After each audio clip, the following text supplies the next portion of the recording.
In a groundbreaking move that could spell hope for the many people struggling with debilitating mental health issues, President Trump signed an executive order over the weekend.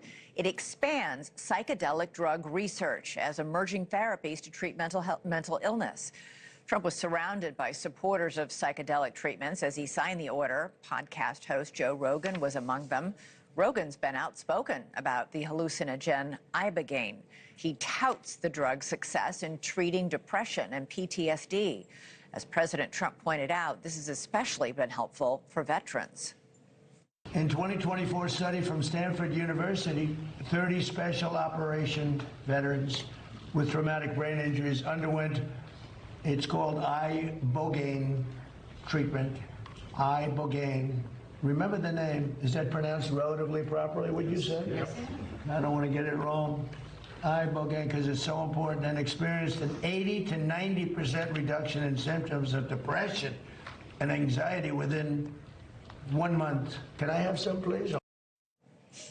Jokes aside, early research really does suggest that Ibogaine may alter certain neural pathways that could help improve mental health conditions for many, many people who suffer and help stem a crisis that is claiming a staggering number of veterans' lives, a deadly toll my next guest knows all too well.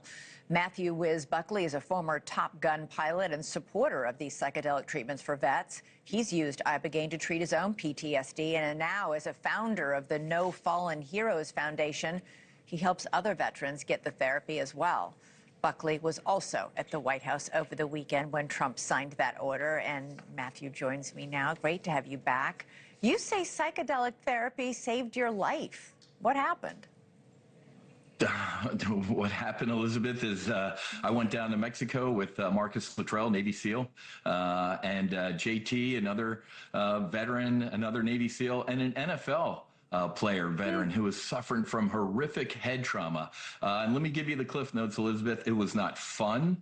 It was not recreational. I've done some challenging things in my life. This was, without a doubt, one of the most challenging, but I got about 40 years of therapy in 14 hours. I had lost my faith for decades. I had disconnected from my beautiful bride, my children. I had hit the bottle.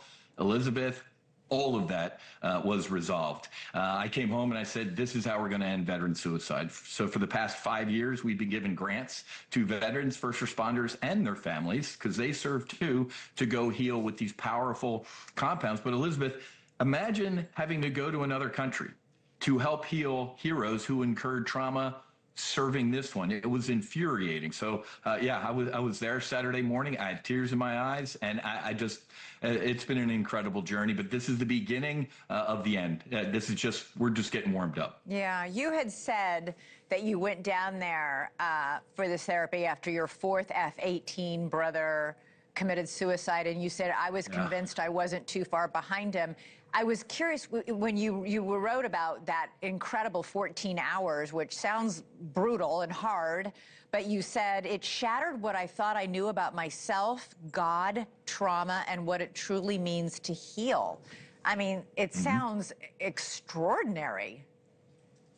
I'm a recovering Catholic, and this was the closest I've ever been to God in my life. Elizabeth, what does ego stand for? Edge God out. These powerful compounds, I don't call them drugs. These are medicines. Some people even refer to them as sacraments. They can dissolve that ego. Doesn't get any more ego than a Navy fighter pilot or a Navy SEAL. But on these compounds, you get to see who you truly are without the trauma, without the addiction, without the shame. And Elizabeth, we helped a Navy SEAL who was a breacher, right at the door, explosive. He showed me his brain scans from the VA, and they were dark and gray and black.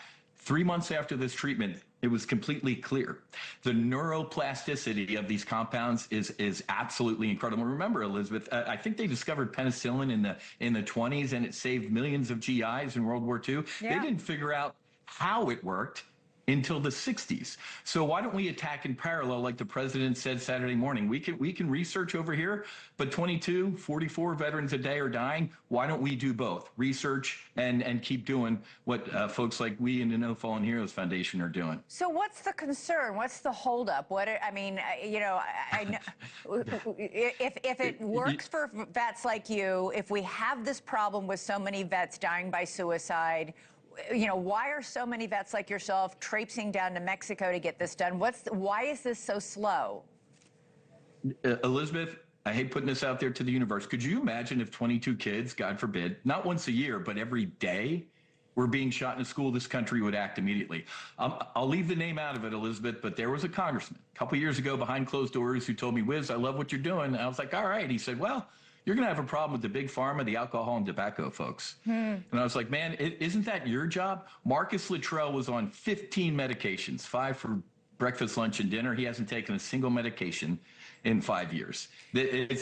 We're pushing on a lot of powerful interests, Elizabeth, but lead, follower, get out of the way. And how recently did you have this therapy? How long does it last? Do we have, you know, your own, I guess it would be your own test, you know, of this therapy?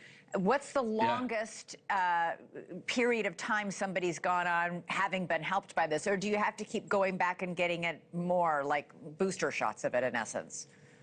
Anecdotally, Elizabeth, I'd say 80 to 90% of the veterans, first responders, families we've helped are one and done. I don't want to do this again. It was so a lot of one and done, but Rob O'Neill, the Navy SEAL, he was in the Oval Office with us. He said, Mr. President, I had to go back 3 times, and now I'm good, because he had a problem with the bottle. Elizabeth, the folks we went with want to do kind of an annual knock the rust off. It's not required, but it's nice to know. But this is not something you want to do again. It's not fun. It's not recreational. It's pretty tough. It's Robert Gallery, the NFL player with a lot of head trauma. He was down for about a day and a half, Elizabeth. Yeah. So this is not, you know, you could be one and done. Well, so many veterans in their distress, as you did and as that Navy SEAL did, turn to alcohol to self-soothe, which creates a whole other set of problems. It is really amazing to see. It was great to see you in the Oval Office for the big signing. Let's hope that we can spread the help to more people who need it. Matthew Buckley, thank you, as always. Thanks.